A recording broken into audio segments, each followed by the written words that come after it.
Maintenance of Sound Health, PMA-Science of Success by Napoleon Hill.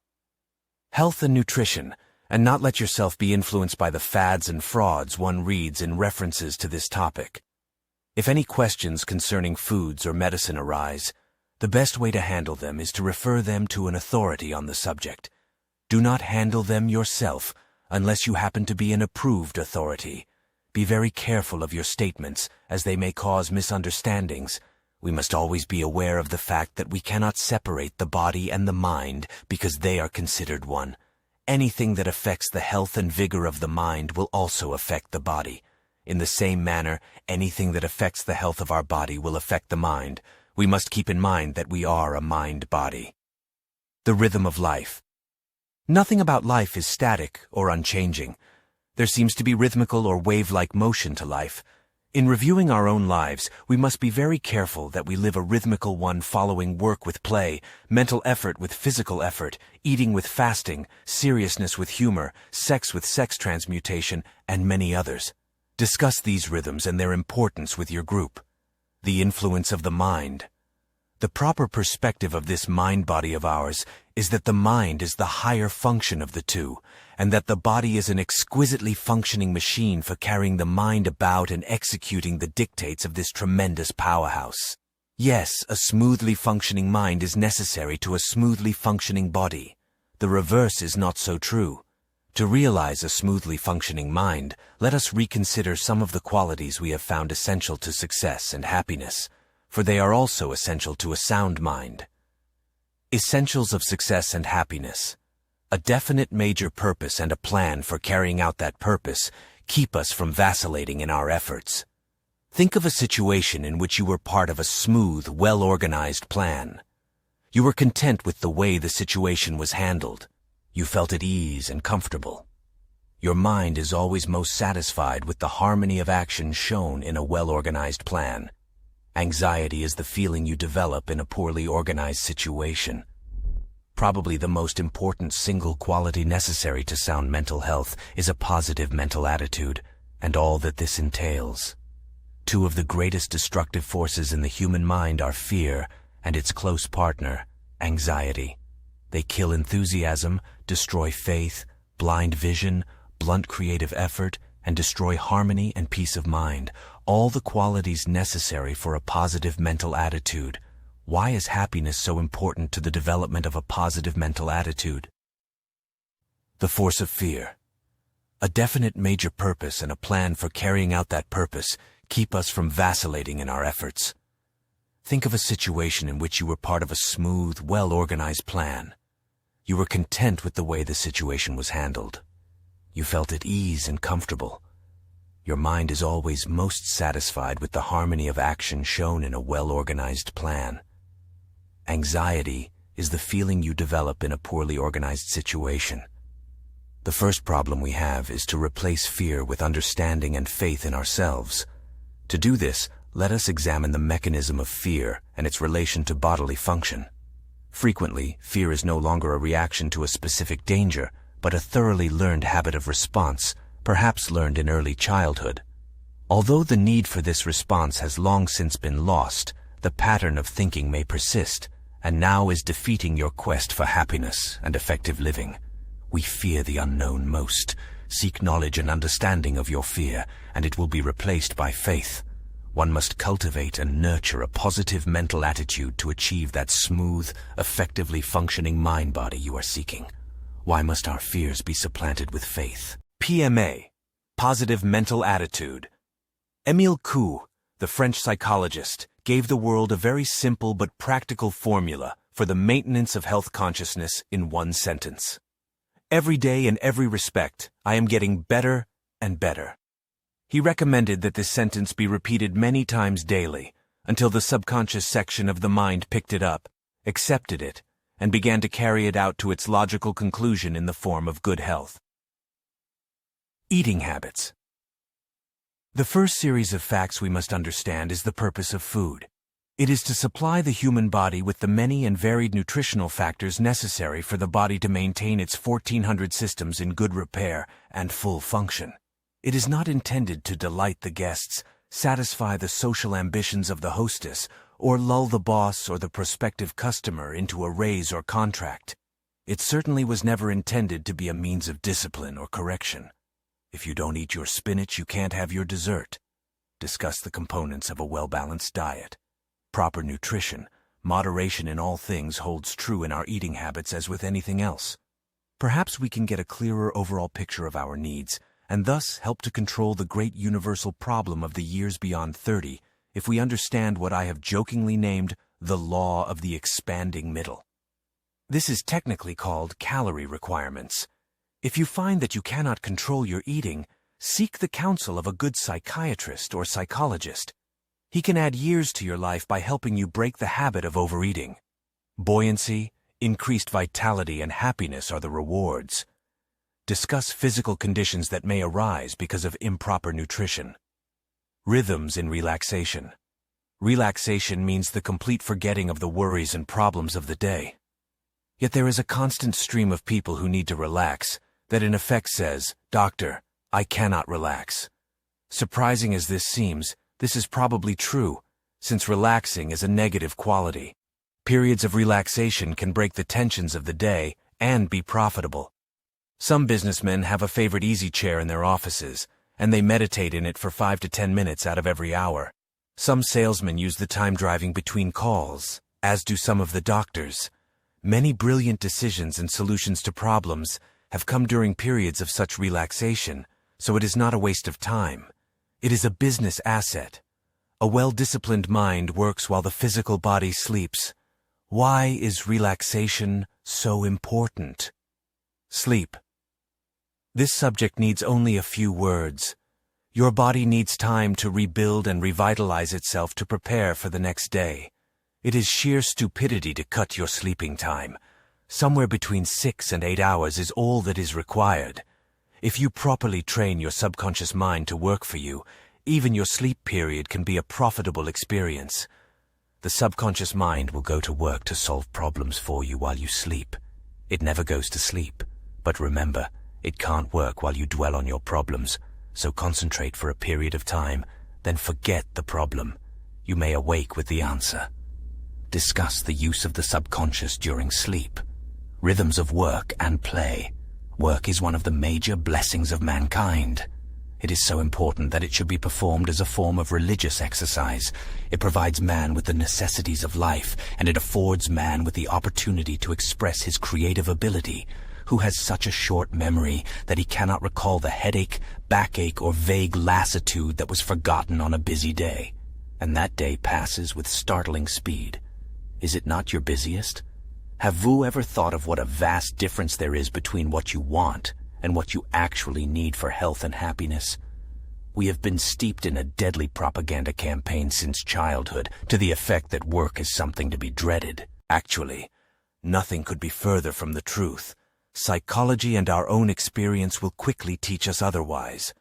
Work is one of the major blessings of mankind, and one of its greatest sources of satisfaction.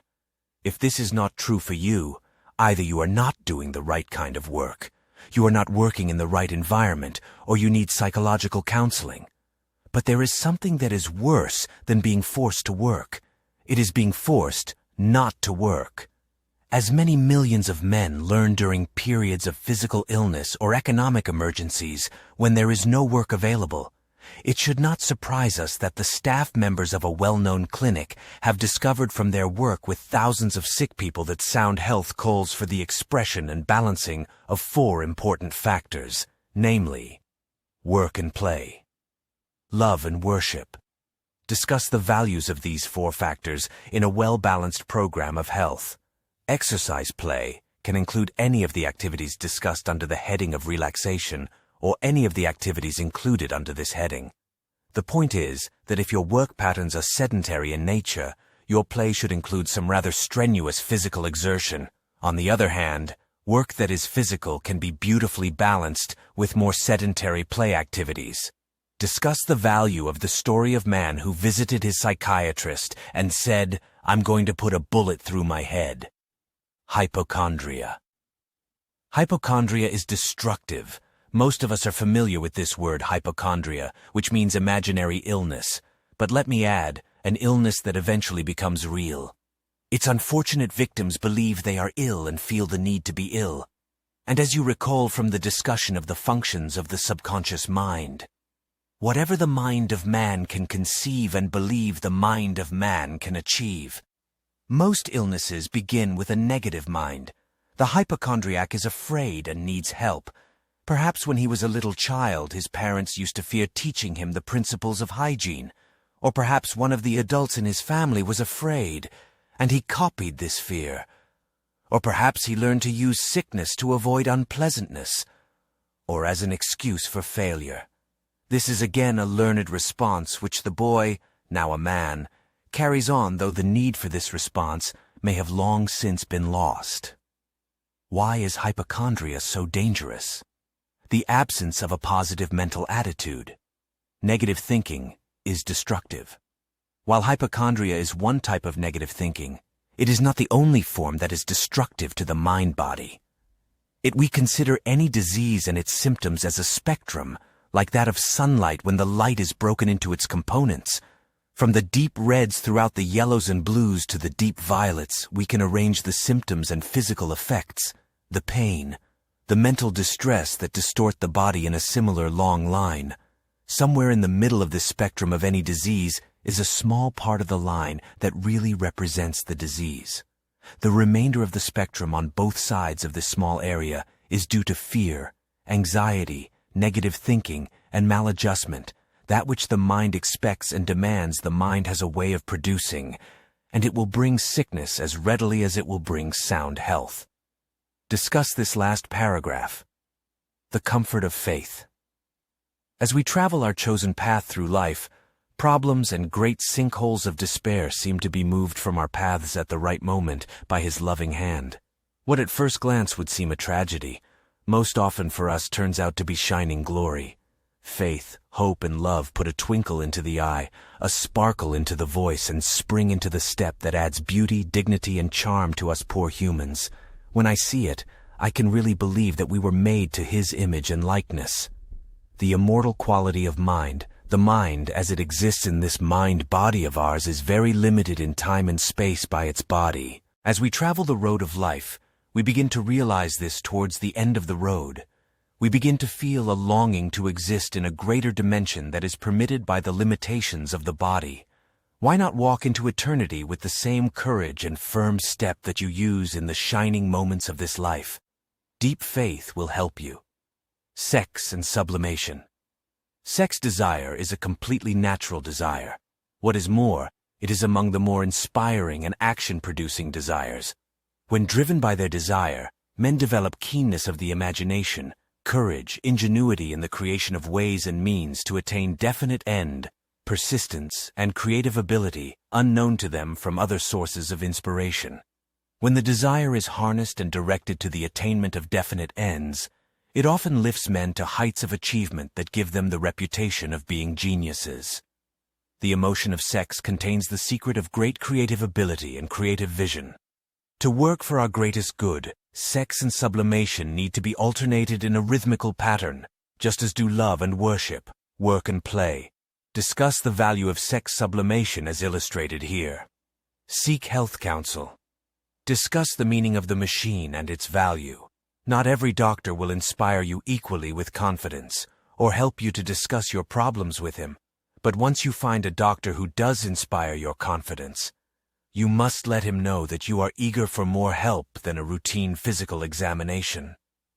Have faith in him, get to know him well, and ask his advice frequently. Let him help you to get the most out of life. Be quite explicit about the nature of your problem if you can. If a specific area of your body functioning is bothering you, mention that. But if you feel that you need additional direction in healthful living, mention that fact to the person with whom you are talking. Effective mind-body stimulants. Work is a wonderful opportunity for creative expression. Physical exertion can be like an elixir of the gods, adding years to your life and life to your years.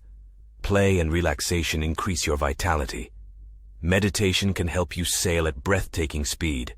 Music, rhythm, harmony, and the surge and ebb of force are a major stimulus to this mind-body of ours. Friendship of others can be a great stimulant. There are those who think best by talking problems over with others. Friendship can be a source of new ideas, varied outlooks, and intellectual and moral support. As a source of laughter, it is a potent stress inhibitor. Laughter trickles through the entire body and tickles every cell into renewed vitality. Mastermind alliances are powerful mind stimulants. Evidence of this is shown in the fact that there are more successful men in all walks of life who have such an alliance. Autosuggestion is the medium through which every individual stimulates his mind continuously. Unfortunately, most of the stimuli which reach the mind of the average person by self-suggestion are of a negative nature. They consist of thoughts of the conditions and things which one does not want: fear, worries, hatred, envy, greed, and superstition. Religion, regardless of its sectarian brand, is a mind stimulant of the highest and noblest order. There are no negative reactions to belief in infinite intelligence, and it is a builder of sound physical health without an equal. Eat right, think right, sleep right, and play right, and you can save the doctor's bill for your vacation money. How can this mind-body produce the attitude you wish to develop in yourself? 15. Maintenance of sound health review. A sound mind in a sound body is a short but full description of a happy state in this world. John Locke. 1. When you review your own life, do you find that you live a rhythmical one? If your answer is yes, tell how, and if your answer is no, why do you not? 2. What are the two most destructive forces in the human mind, and what have you done, or what are you doing to overcome them? 3.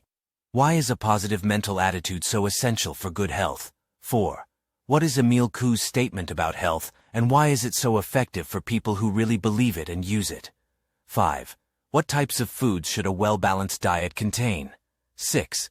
What types of studies are being conducted on food and food groups today? Why are these significant? 7.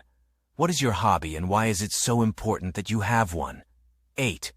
What are the 4 important factors around which our lives are centered, and why are they so important?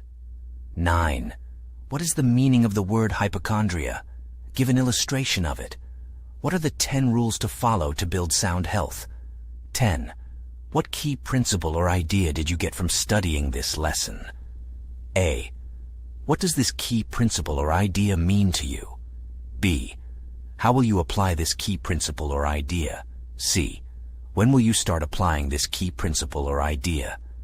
11. What will you do now that you wouldn't have done had you not studied this lesson?